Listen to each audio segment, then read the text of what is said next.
do great.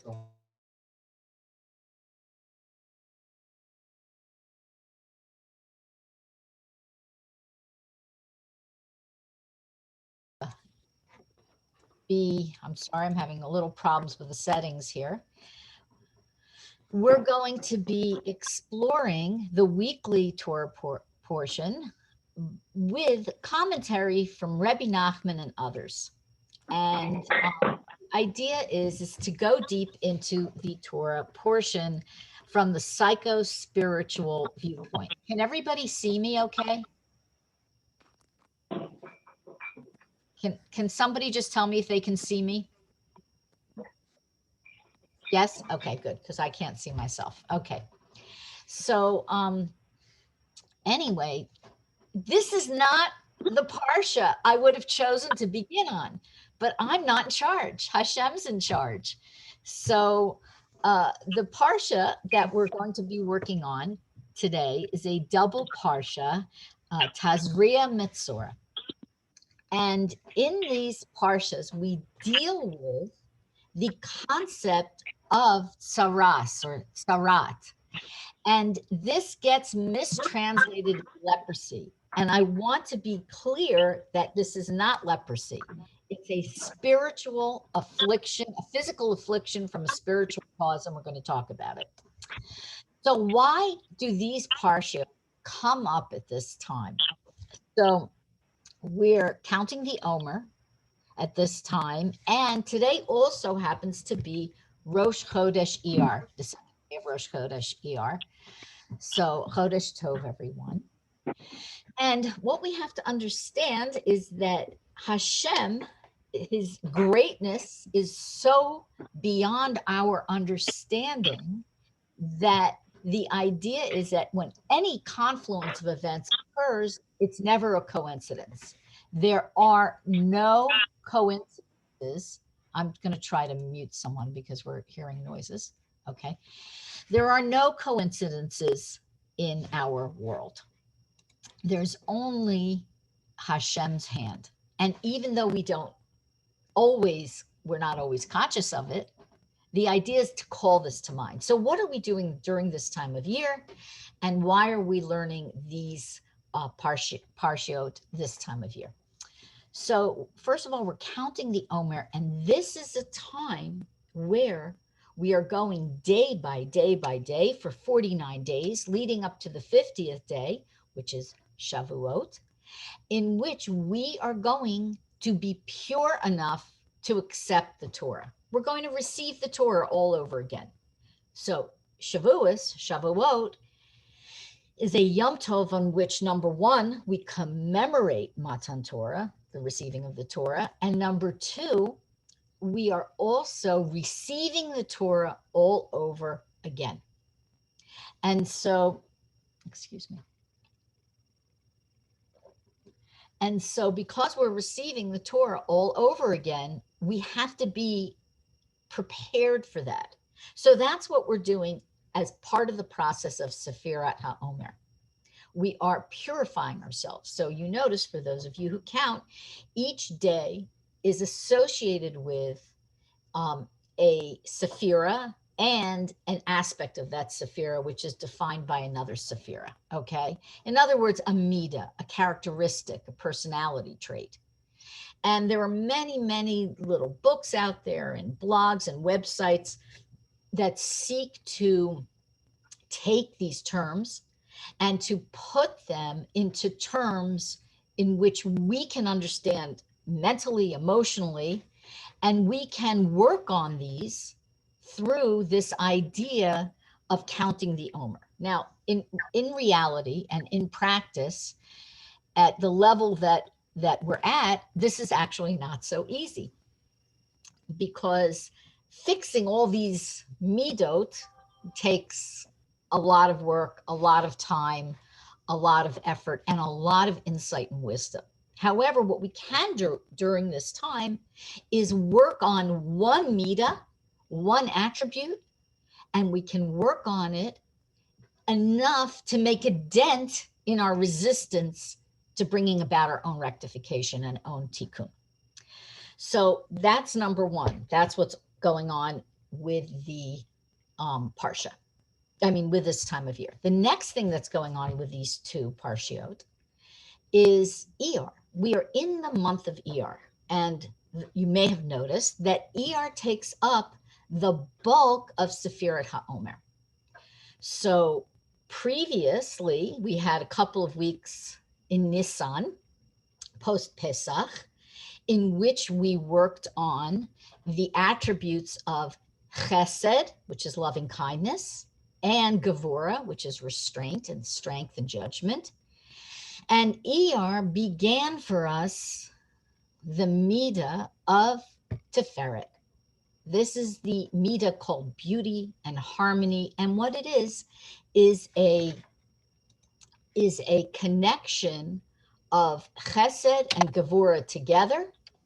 They combine together and they produce this sphera, which reflects something new, greater than the sum of its parts, and that is the harmony between loving kindness and restraint, both of which are necessary for a mature worldview and a mature life experience.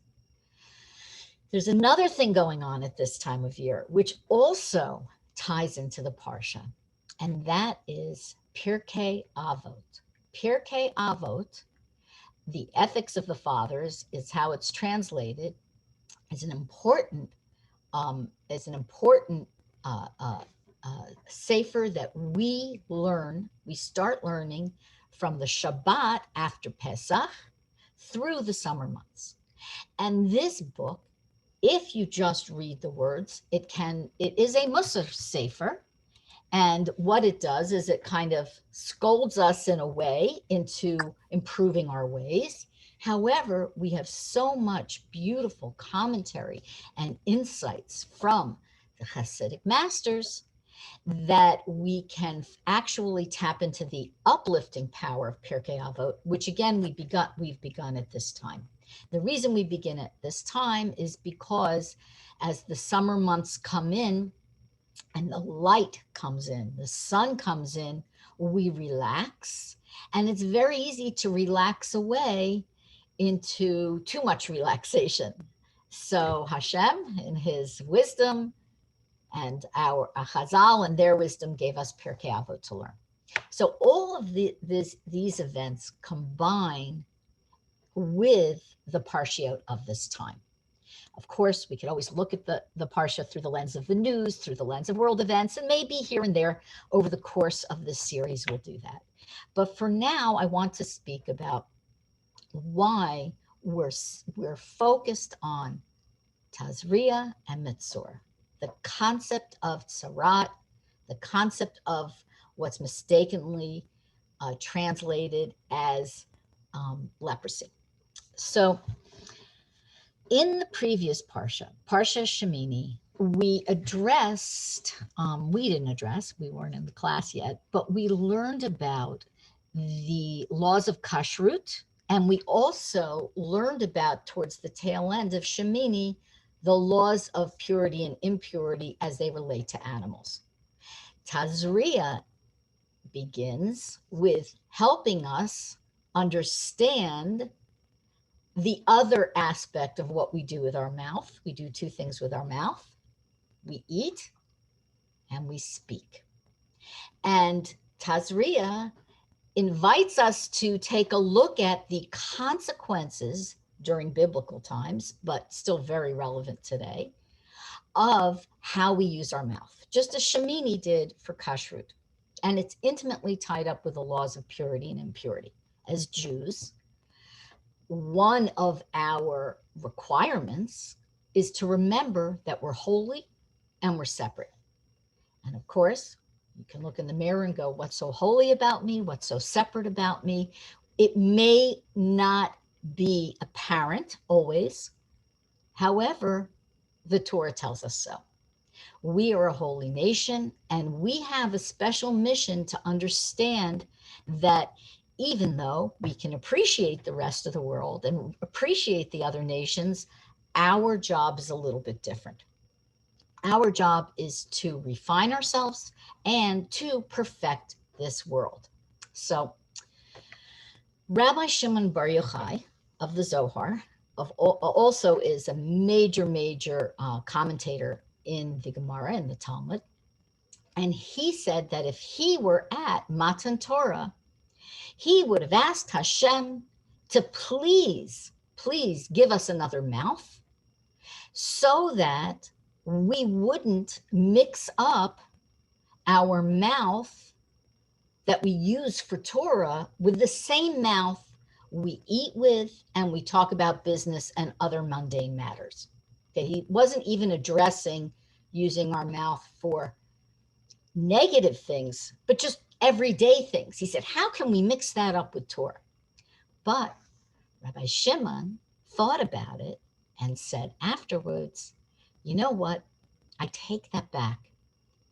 The mouth can do so much harm. One mouth on one person can do so much harm in this world. What was I thinking to ask for two mouths? So if you notice, you take a look at our face, you see we have two ears, we have two eyes, we have two nostrils, but we only have one mouth.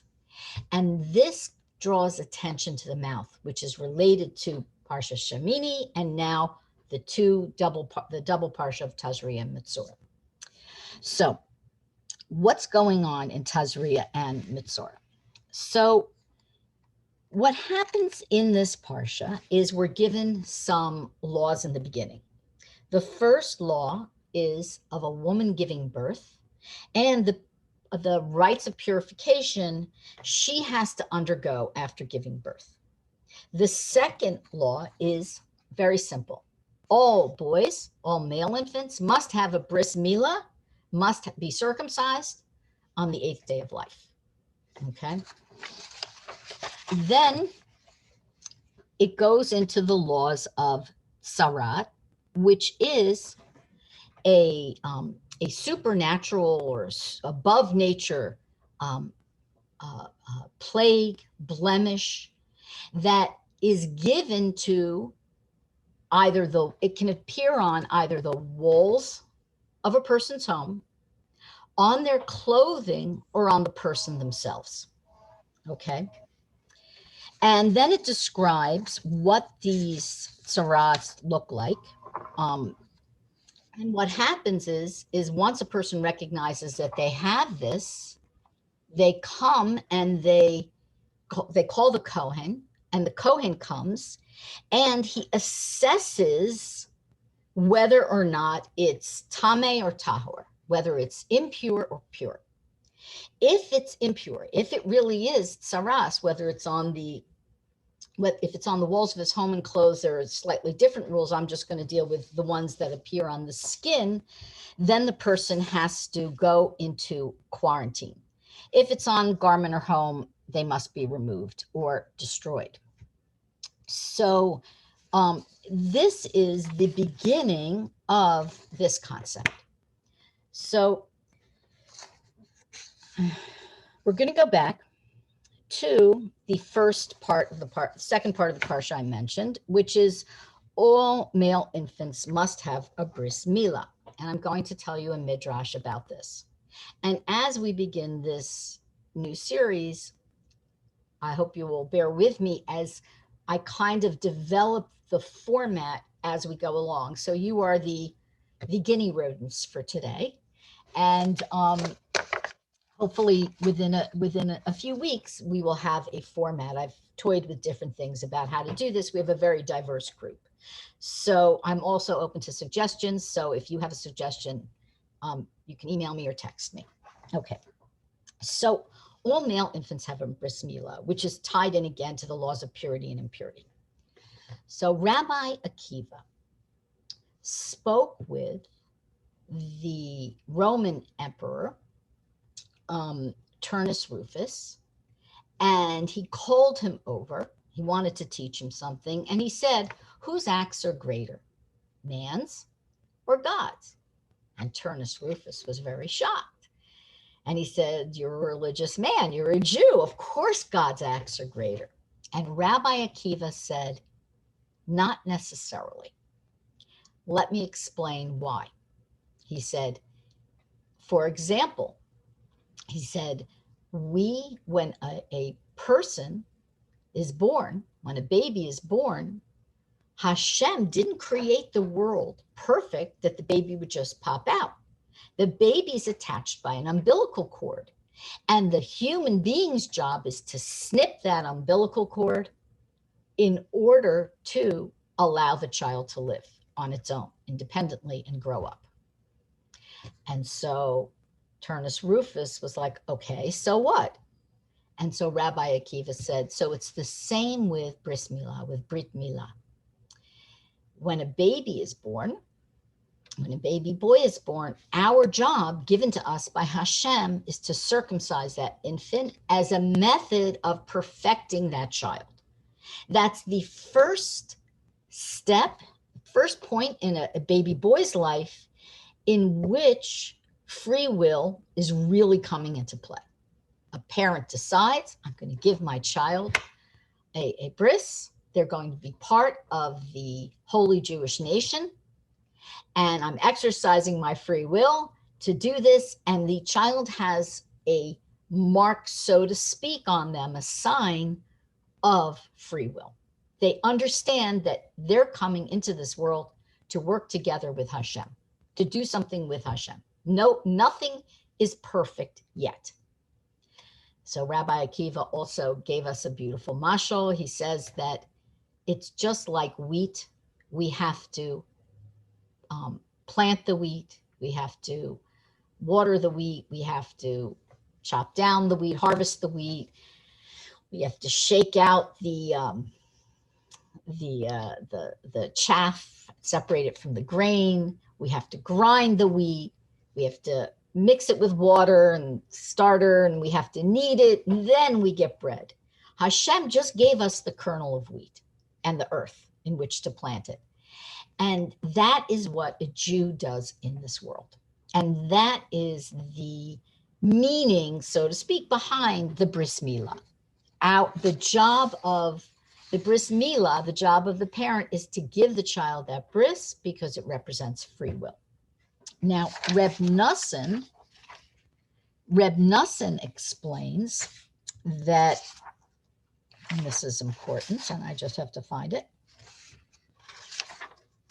Reb Nosson is Rabbi Nachman's leading student and scribe and teacher in his own right. And he explains that this concept of free will, which I can't find it, unfortunately, and I set aside this, these notes, this concept of free will is perhaps the most important concept we have. And we have to remind ourselves every day that we have free will. And this can become habitual or not. It's up to us.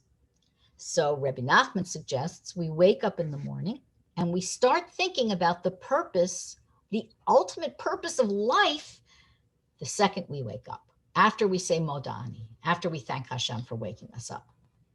And this represents our free will. We've made a choice. We've chosen to pay attention to where we're coming from, what we're doing, and to pay attention to Hashem.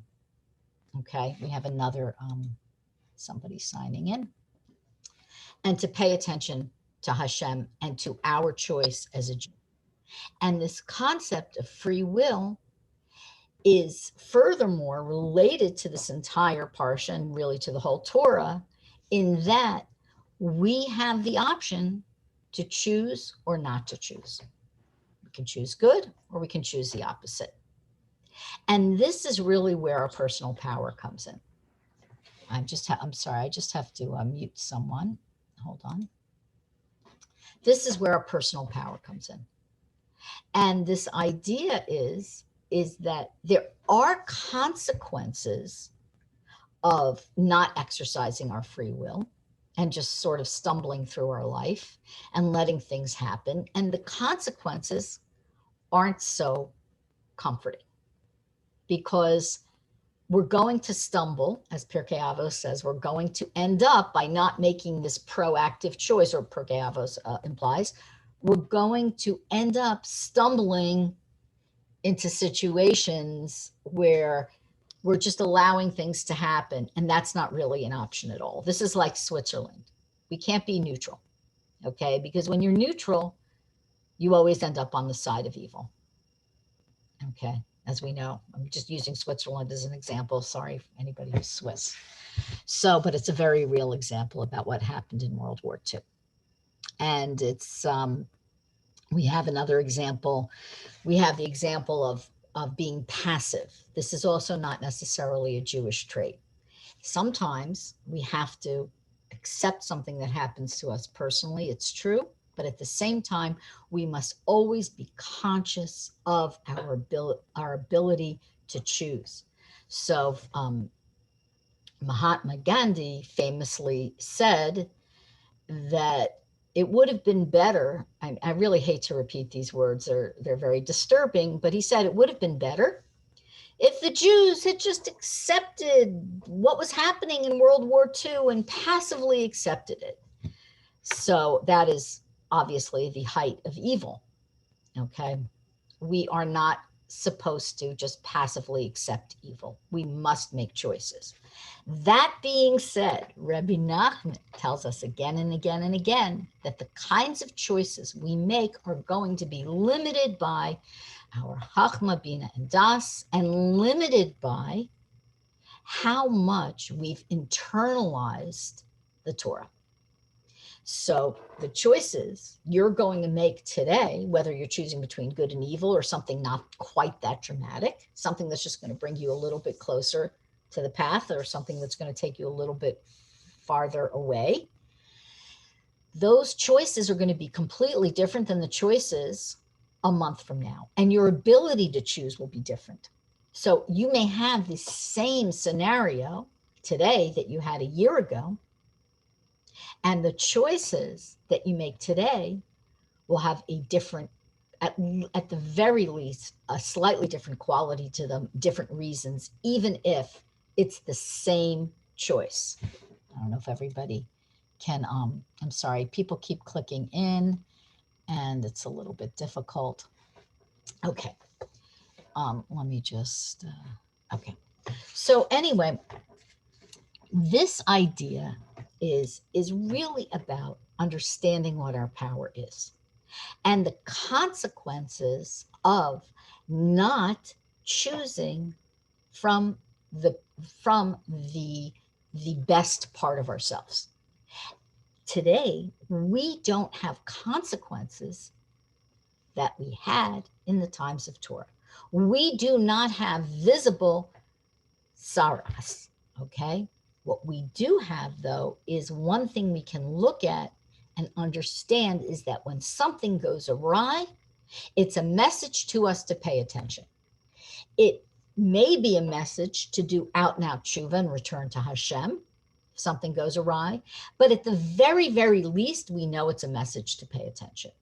It may be a message to ask Hashem for help. It may be a message to slow down and rethink your priorities. It may be a message to improve. Okay. All right. Now,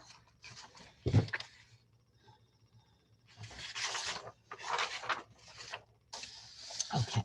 So what are the reasons that someone would contract Tzaarat? What are the actual reasons? Okay. Does anybody know? Has anybody heard or studied this parsha? Okay, Rachel, you unmute yourself. Randy, unmute yourself. Hara. Okay, very good. Can you, So, hi, Rivka? yes. This is Sarah. Hi. Hi, Sarah. Hi, I'm sorry I'm not visible today. I'm just not home, but I wanted to That's listen. okay. I'm glad you called in. Yeah. So can you just explain a little bit more what you mean by, you did a little by Tzaarat, but just like another layer of. Sure, I'm going, as we go along, I'm going to explain the sort of bare bones physical nature of it, which is blemishes that appear on the skin. And if you look at the parsha, you will see that they're highly visible. They can, if they appear on the skin, I think they're, I actually have it listed. If they're white, they're white. And if they appear on the walls of the home, they're pink or green. And there's complex laws which you can find in Mishnayos Negaim about which ones are impure, which ones are pure, if there's a hair growing out of the hole or not, what they look like on the walls of the home, what they look like on garments. All these details are, some of them are listed in the parsha, but all the details are actually subject of an entire book of the Mishnah, although the difficulty is this Mishnah isn't part of the Gemara. It isn't part of the Talmud at all, either Bavli or Yerushalmi. It stands alone. So you'd have to find it in translation. Okay. Okay. And I'm going to explain why these come about. We do not have them today. They are not leprosy. If you were here for the beginning of the class, you heard me say that. Yeah. I want to be as emphatic as possible. They are not leprosy, okay? So what they are is a physical expression of a spiritual correction. Okay. They are a call to pay attention at their simplest nature. And Randy, said, Lashon Hara, Lashon Hara, evil speech. This was the predominant cause of Saras. However, there are other reasons, and I would like to list them, not to be negative, but we need to know them, and we want to understand why they all tie in with Lashon Hara. Okay, and I'm not going to go over the reasons for each of them, but I want you to have an idea. So according to the Midrash, there's 10 or 11 possible transgressions that would cause this blemish on the skin. Idolatry, blaspheming the name of Hashem, okay, immorality, theft, Lashon Hara, being a false witness, false testimony, making a false judgment if you were a judge, taking an oath in vain, making a false promise, which is today, Jews are very careful to, we're very careful to not make actual promises. We say bli neder, without a vow. When we agree to do something, we're very cautious because God forbid we should say we're going to do something and not be able to do it. Trespassing on someone's private property, being the cause or causing a conflict or argument, having an evil eye, an ayin hara on someone else. What's an evil eye? It's looking at someone else with jealousy, looking at someone else with wishing you had what they had, or wishing they didn't have it at all, or just wishing, God forbid, something negative about a person. Okay. The Gemara only lists 7 reasons, which if you think about it, they all include the 11 reasons. I don't want to be really didactic about this and go over every detail, but Lashon Hara, murder, sexual immorality, false oaths and promises, arrogance, theft, and being a miser, such as not giving the right amount of tzedakah. These are a lot of heavy things. None of us want to think we have anything to do with any of this. However, to varying degrees, each of us has slipped a little bit in at least 1 or 2 areas. Easy areas to slip in are arrogance, okay, very easy, and Lashon Hara, okay. How all of these different negative transgressions relate to one another to cause the Saras, okay, of that time, is because they were clearly coming from a sense of, I don't have free will, I'm disconnected from Hashem, I'm not really comfortable with aligning myself with Hashem. I want what I want it now, okay? And that person might have something that I don't think they should have, or they've achieved something that who do they think they are? Or on simple biblical terms, a man covets someone else's wife, okay? Whatever it is, all of these transgressions, if you go over them one by one, are all about our relationships with other people and with Hashem, and of course with ourselves. And our job as Jews, even today, even though we're not, thank God, afflicted with these blemishes on the skin, is to repair all of these issues the best of our ability, and to make sure that we understand when we've crossed the line. Now, Rachel said Lashon Hara. So that's the biggie, because that's the key to understanding everything else. So first of all, it's one of the easiest, perhaps the easiest transgression to make. We've all done it at one point or another. I'm sorry to say, at least I'll say I have. God forbid I should do it again. We've all done it, in which we've negatively judged another person, or for whatever reason, we've said something about them. Now, if you're not sure, I'm sorry, somebody just signed in. If you're not sure of the rules of Lashon Hara, you can look it up yourself. If you're not sure everything that it entails, it's not quite so simple. The Chafetz Chaim Heritage Foundation has a great website. There are other websites out there. But the idea is saying something about someone else to someone else, and that either in the subcategory of rechilas causes a disconnect between people. We saw there causing conflict. Okay, you say to your friend, hey, you know what so-and-so said about you, or you know what so-and-so did, and that immediately causes them to have negative feelings about another person.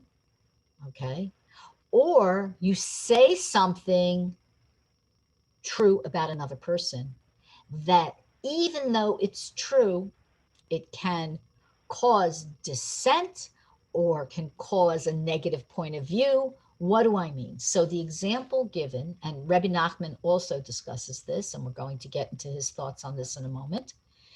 The example given is the story of Miriam in Behaloscha. And Miriam in Behaloscha was talking to Aaron, and she was saying, you know, I don't think it's right that our brother Moshe separated from his wife Tzipporah, and they have a celibate marriage. I question this. Is it okay for him to do this? She didn't even say, I don't think it's right. I want to take that back. She questioned it, and she didn't question it to disparage him. She questioned it because Miriam was a prophetess, Aaron was a prophet, Moshe was a prophet. And she was thinking in her head, I'm required to be with my husband. Aaron's required to be with his wife. We're supposed to have children.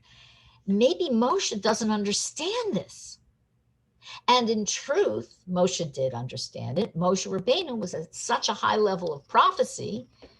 He was the greatest Navi who ever lived and the most humble. Okay, we can add that to there.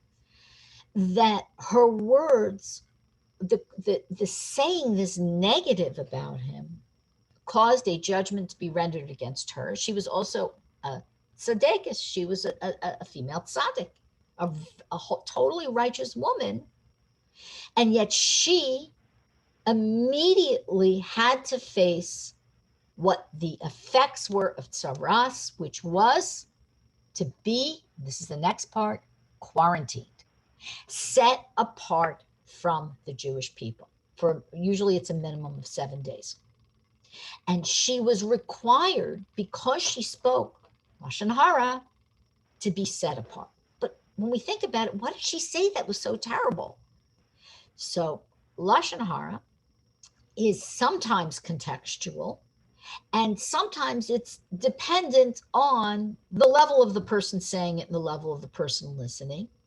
However, to be totally safe, we should understand, we should really understand that, like Miriam, okay, Like Miriam, hold on, I'm just muting someone signed in and signed out. Okay. Oops. Like Miriam, I don't know. What happens is that we have to make sure, I'm sorry, I don't know why that's working that way. Let me try again. Can everybody hear me okay? Yeah? Okay, I don't know. There's a problem with the speaker view. I'm going to go to gallery view. So why, like Miriam, we have to understand that when we say something about someone else to someone else, okay, this is a true thing. I'm not even talking about a negative thing, okay? I mean, a false thing like slandering someone or creating a rumor about something. I'm talking about something true that isn't even so negative. We don't understand the ramifications of what we say. So this parsha and the Saras, what we have to understand was they were a gift. It says, oh, there were blemishes on your skin and you had to be quarantined if you got them. And then what would happen is you would have to, on the seventh day, call the Kohen, and he would come and look at all these horrible things all over you, or if there was one of them, and he would say, okay, pure or impure. And if you were impure, you had to sit another 7 days. And if you were pure, you could go back shamefaced into the encampment. Okay. You were set apart. You were set apart from your spouse, even. You were set apart from the Jewish people to remind you that if you want to be part of the Jewish people, we have to do what? What do we have to do? Okay. We don't just have to not do something. We have to actively do something. We have to, as Rabbi Nachman says, practice a zamra. Okay. For those of you who are new to Breslov, who don't know this lesson of zamra, okay, in a nutshell, it's a very complex, delicious, long lesson that we learn over and over again, but in a nutshell, it is look for the good in each other. Look for the good. Don't look for the bad. Look away from the bad. The truth is the bad stands out easily, okay? If you have a bowl of fruit and the perfect, beautiful fruit, okay, and one fruit has a wormhole in it, that's what you're going to notice. Train yourself not to look at the wormhole in the other Jew.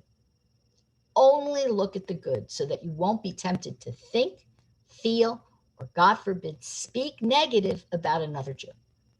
I love giving myself this pep talk. We all need this pep talk. It's not so easy. So, can everybody kind of, with a list that I gave in their heads, and by the way, I'm happy to send you the list, okay? If you want it, I'll text it or email it to you, okay, what the Midrash says and what the Gemara says. Can everybody see how Lashon Hara is a natural extension of all those negative things? It's a lack of respect for someone else's personhood, someone else's holiness and belonging to the holy nation, the Jews. It's a lack of appreciation for someone else being a neshama first, a soul first, and a fallible human being next. Okay? We try not to look at the fallible human being. We know this is positive thinking, positive psychology, positive parenting, and it does work. And it doesn't mean that there aren't times, especially as a parent, for those of you who have children at home, it doesn't mean that sometimes you have to correct a child. And sometimes you have to correct a friend if you're in a very specific relationship with that person and you have that kind of very close bond. But what it does mean is you don't look for the flaws, you look away. Okay. And to not speak, because with our mouths, what do we do with our mouths? Okay. Remember, this is the cause of those blemishes. What do we do with our mouths? Okay. We create a covenant.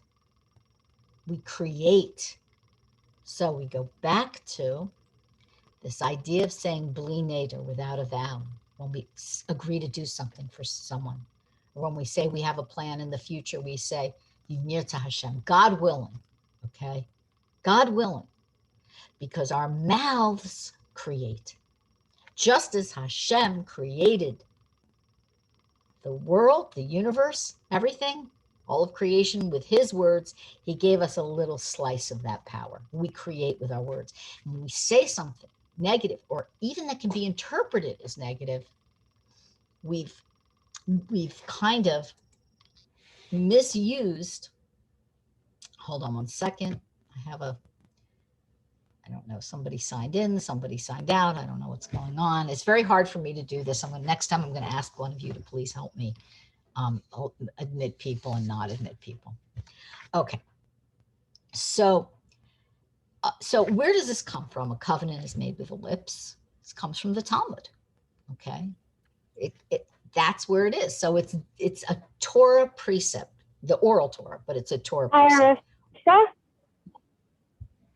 Who's speaking? Somebody. Yes, who's speaking? Oh, Charlene. Hi, Charlene. You have a question? Yes. So is it a good time to ask? I can't hear you. What? Is it a good time to ask? If it's not tangential, yes. Well, I don't know if it is, but I wanted to ask you, when a Jew is supposed to look at the good, but shouldn't, especially in today's world, a person has to know the difference between right and wrong. And I feel that that line has been very blurred. So shouldn't a person, I'm just asking, shouldn't a person first look and say, okay, well, this is what they're doing is wrong, and be able to at least understand that, and then choose to look at the good? Is that correct? So it's a very astute point you made. It is correct. And if I think I said a little while ago that every time we make a decision to choose between good and evil, to exercise our free will, what happens is we can only make it with the Chachma Bina Das we presently have. And that means the level of Torah knowledge that we have, and that internalized Torah knowledge that's become part of our hearts, okay?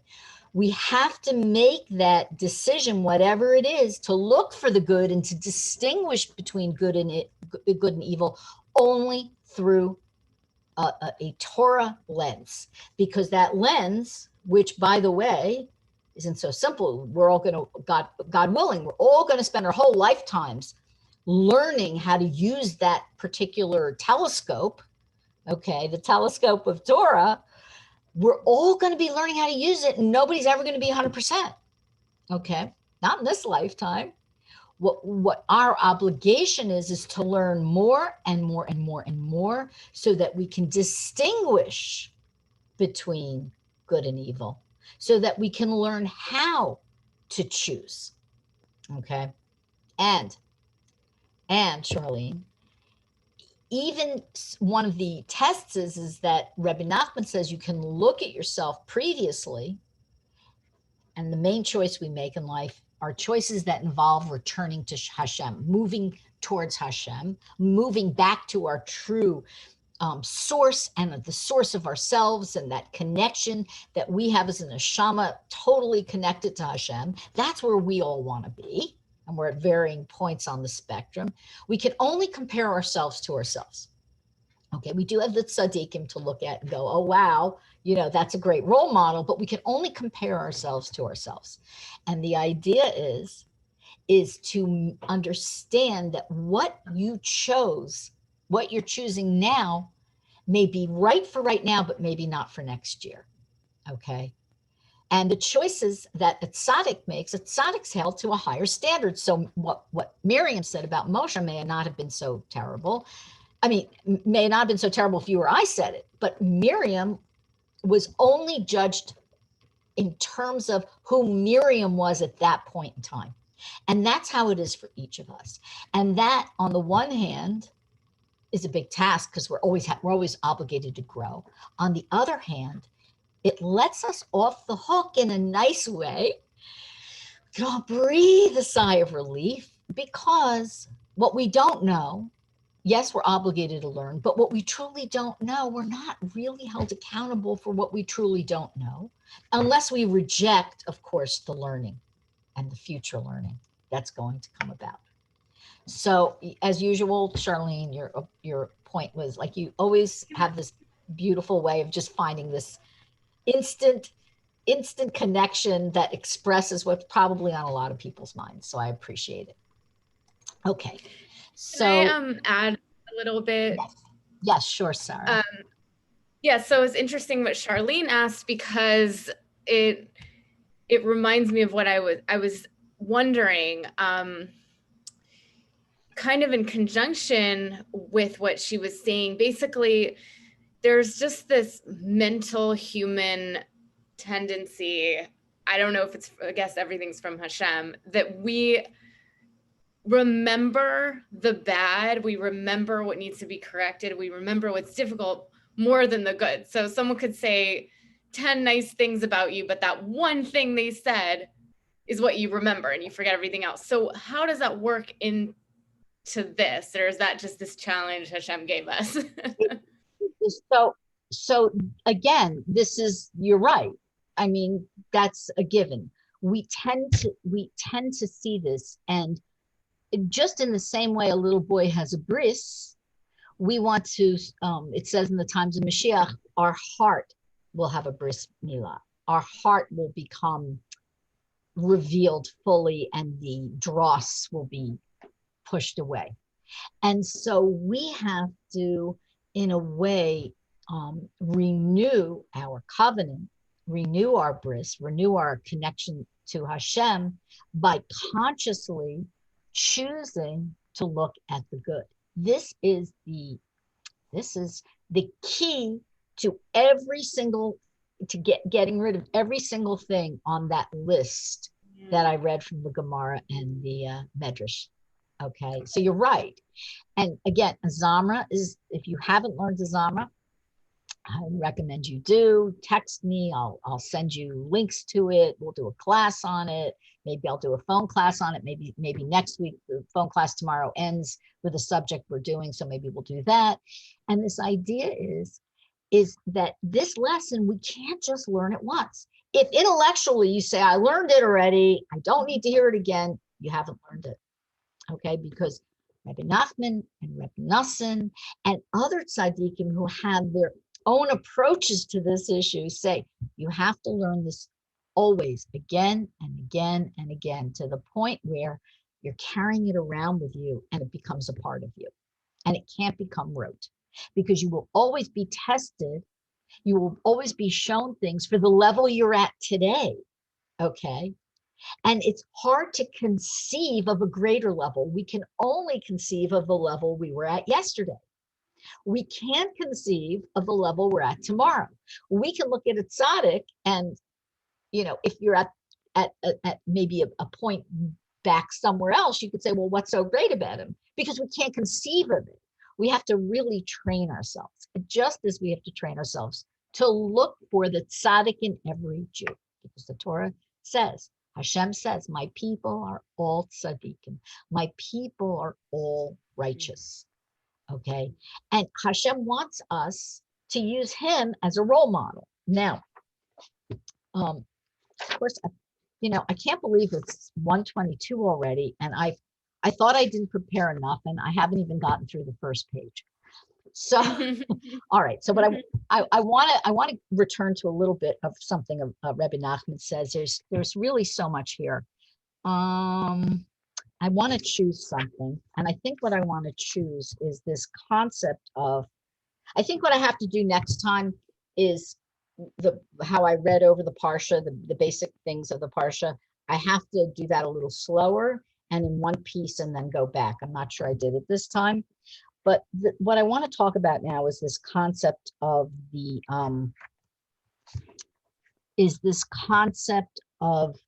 7 days of quarantine, which Rabbi Nachman actually comments on.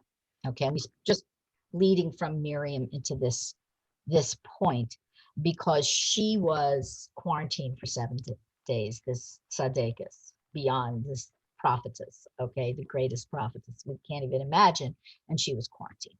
So this idea is that, what is this 7 days? Okay, why 7 days? And why is another 7 days possible? Well, we won't get there today, but why 7 days? So we know, of course, 7 days. Okay, 7 is very important in Judaism. We have the 7th day is Shabbat, right? Shabbos. And we have the Yomim Tovim are 7 days, not Shavuos, not Shavuot, but Sukkot and Pesach are 7 days. And we also have this conception that this 7, especially where it refers to the Sukkah, which wraps us in its embrace. It's a mitzvah we step into.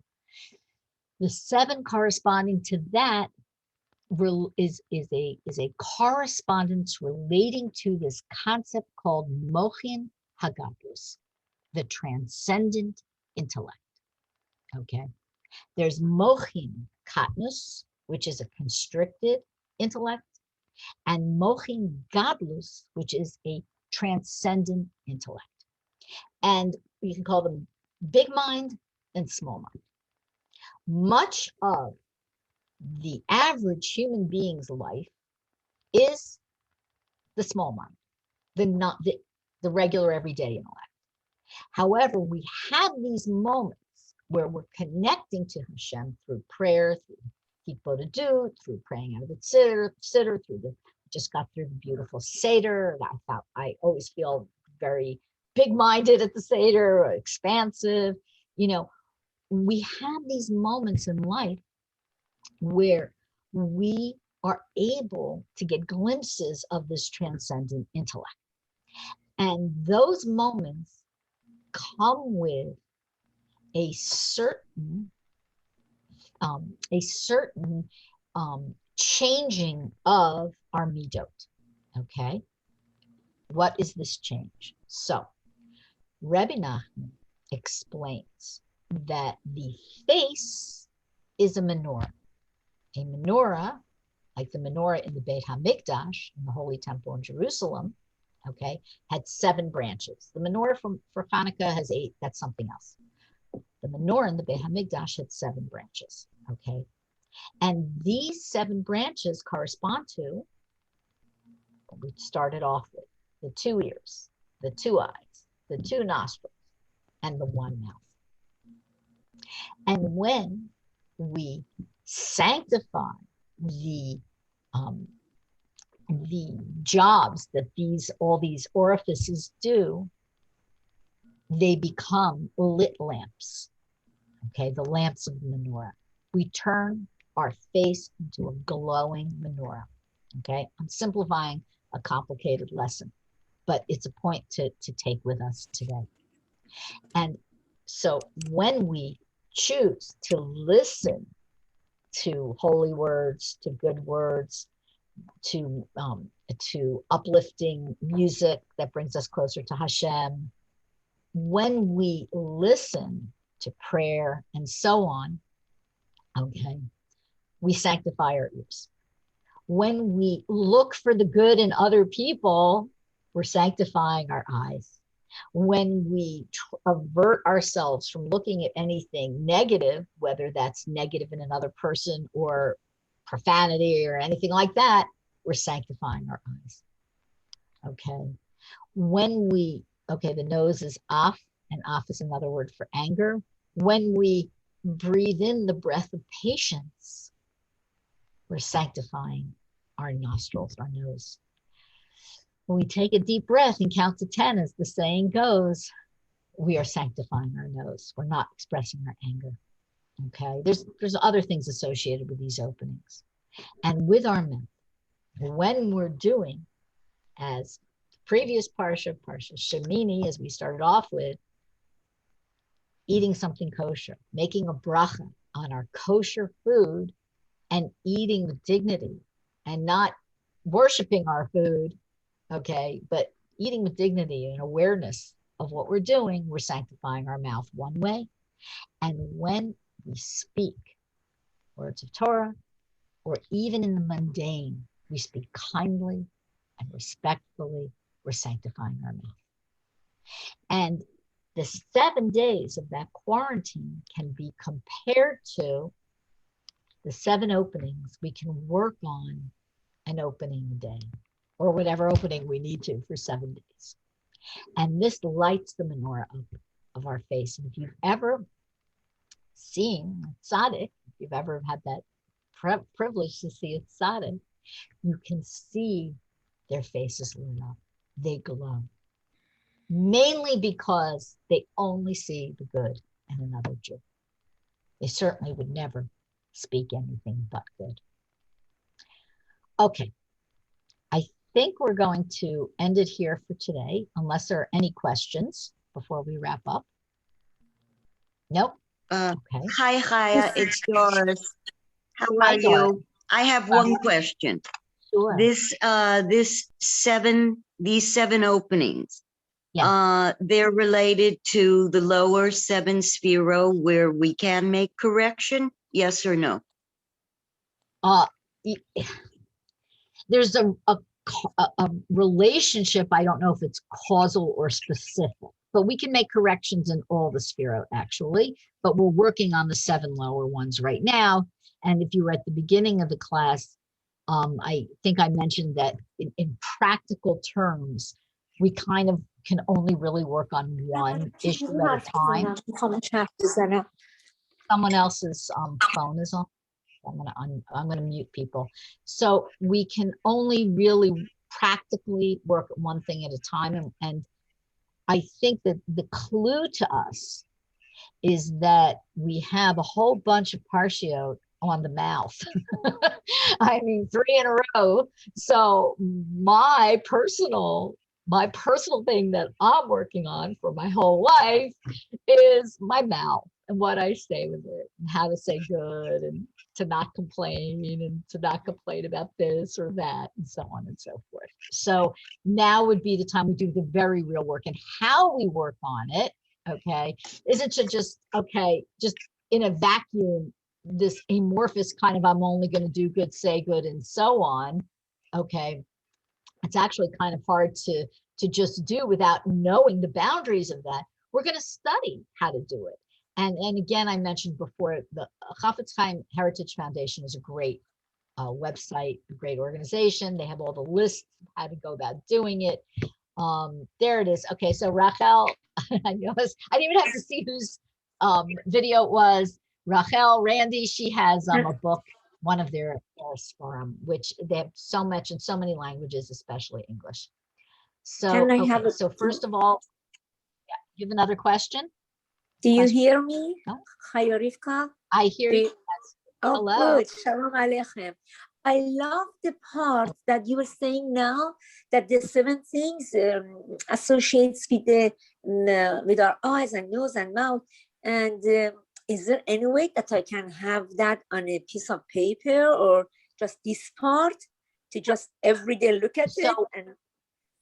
So it's a lesson. It's a rather complex lesson in Likutei Moharan, but I can find you maybe the abridged version, either a link to it if you email me. The best way to reach me for something like that is to get so that I can actually sit down and look it up, is to email me, Esther. You could text me too, and I'll look it up online for you and see if I can find you that text. It's probably at Sefaria. Okay. It's only 1 page. I mean, if I was able to write it quickly, so I don't know. Okay, so what I'm going to do is I'm going to find you.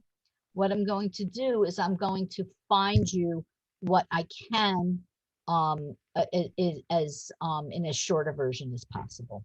Okay. And of course you're welcome to watch the video again and write it down. I don't know. I'll look up and see, maybe I wrote something in the past. I don't know. It's possible. So I want to thank very much Eleonora, Dr. Gaudis, very much for sponsoring this Torah class. I'm really excited to do a public parsha class. It makes me very happy. And it's a delight. Hopefully, over time, like I said in the beginning, we'll work on the format until we get something gelling, and then we'll be able to really run with it. And I thank you for all attending. And Chana, thank you as always, of course, for everything, for supporting Breslov Woman. And I wish you all a very good week. And if you'd like, tomorrow we have a phone class, a call-in class. You're welcome to join. You can text or email me. And I look forward to seeing you next week. And Chodesh Tov, everyone. Mishtov, thank you. Thank Take care. you. Thank you. Thank you, Chaya Rivka. Thank you. Bye.